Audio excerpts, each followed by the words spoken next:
Well, hello everybody again. I'm not sure how I managed to do this all the time, but I think this is the third or fourth time I've started a video and somehow managed to be moving from one tank to another, and I hit the off switch. So this is going to be at least a two-part video again. I'm uploading part one right now. I got cut off mid-sentence in the middle of talking about this tank. So we'll go back to this tank. Anyway, this is the big tank with the tons of red devils. Here you can see one of the females here in the corner with a recent batch of fry. These things spawn in this tank. It's every week there's another batch somewhere spawning. I would not have this many red devils in this tank if it weren't for the good old pandemic. With the way things are these days, I really don't have any way to move some of these tanks to other people's houses who would like to have some. Normally, I've got people locally who chomp at the bit to get some of these giant red devils once they get to this size, and I can kind of, cut back on the number I keep and move in some other fish. But with the pandemic, of course, that kind of stuff isn't happening. I have lost a couple fish in this tank. My old jaguar female finally passed away a month or two ago. She was probably 20 years old. And then the Gramotes that was in here also passed away. He wasn't nearly as old, but Gramotes tend not to last as long as some of these other massive fish. I think he was probably 6, something like that. So anyway, that's what's going on in here. Just these are all very mature, really gorgeous red devils, and I would like to get some of these out here at some point and move in some other fish. I'd like to put a pair of umbies in here. I've got some of those in the other room that I'm raising, and we'll talk about those here in a few minutes. So that's what's going on over here in this corner. Before I leave, you may or may not be able to see it. This is a extremely shy and I believe blind Red Dovei. This was the original male that was extremely aggressive before he changed color. And just when he began to change colors, I decided to move him into this tank. And once he started to change colors, it appears as if he lost his eyesight. And he basically has become a very timid fish that it survives, but not much else. It's kind of a shame. He hides in a corner and he'll come out and then he'll go to the other corner and what have you.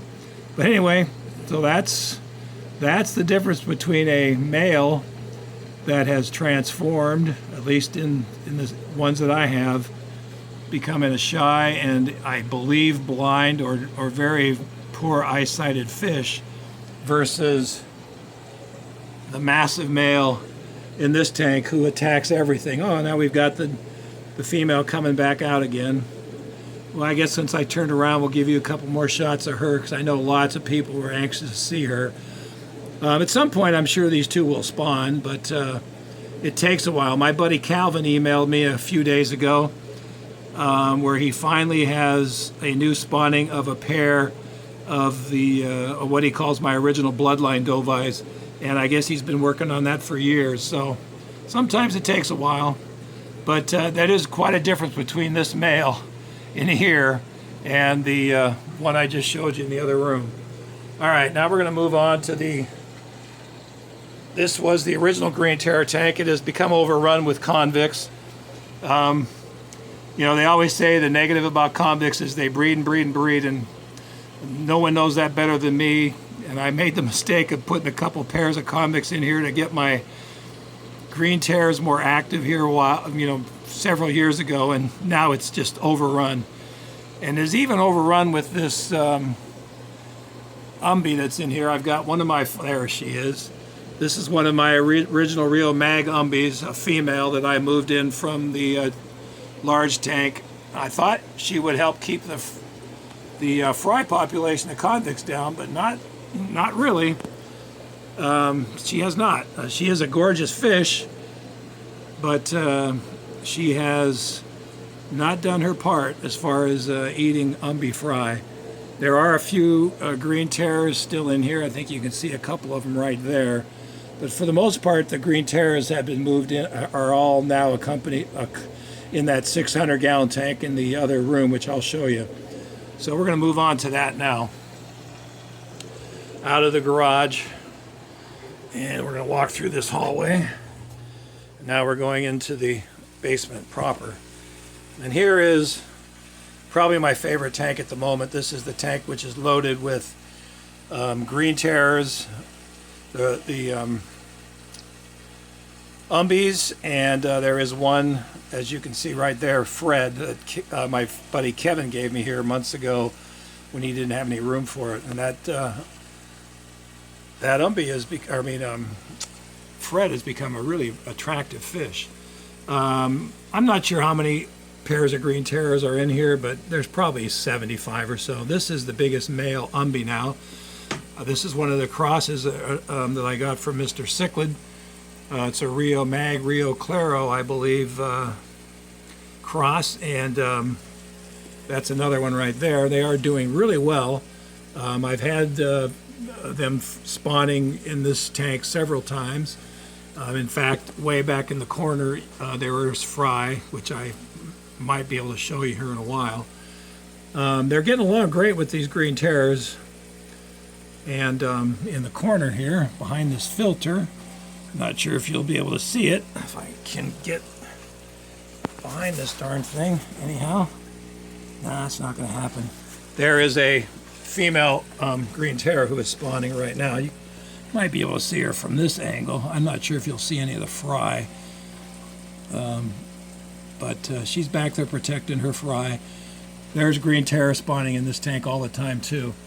This is a very frustrating tank right now because my intention was to get more of these green terrors into the hobby. You know, my buddy Shannon shipped out several last summer or summer before, and we did get some out to a lot of folks.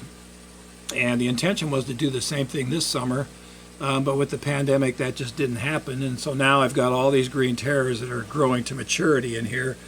The males are all pushing 10 to 12 inches by now, and they've got some gorgeous fish in here, as you can see. And there are some runts still, some little ones that just haven't grown as well. But we've got lots of these, and while these are now not going to be able to be shipped, they're far too big. Like I said, this female, and she just darted out. I've got several females in here that spawn every few weeks. So perhaps by next spring, when things are hopefully getting better and we've got a vaccine and what have you, we'll be able to do something. But for right now, I am stuck with this giant crowd of green terrors. I know Shannon would love to have a couple pairs of these to take home, and that should happen sometime. We'll see. And I know probably Chef is looking for some more of these, Coop and some others, and just hang tough, you guys. Hopefully when things change, we'll be able to do some stuff. This is you can see that big male umbi in the middle of this tank. Now we're looking on, you know, from the 4 foot. This is a 8x4 tank, and this is the 4 foot width version. So you're looking 8 feet in, and you can see the male.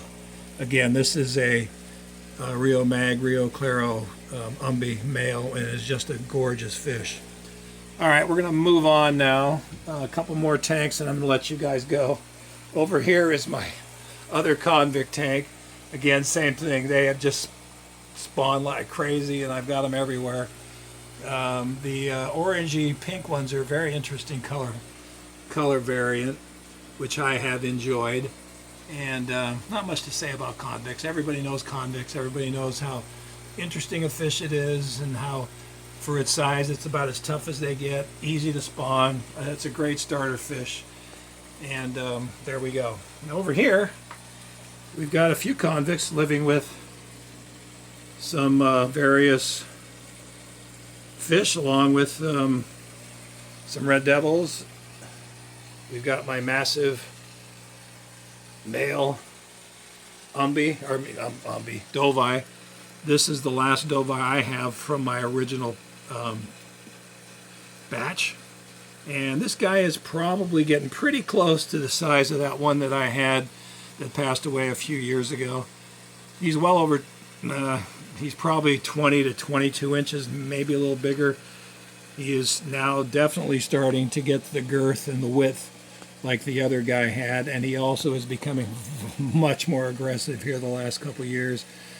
It is a tank cleaning day today for him, and as soon as I get done with this video, I will be cleaning this tank.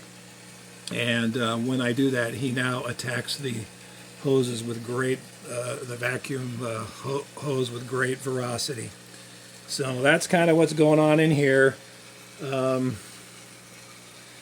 much else I can tell you over there.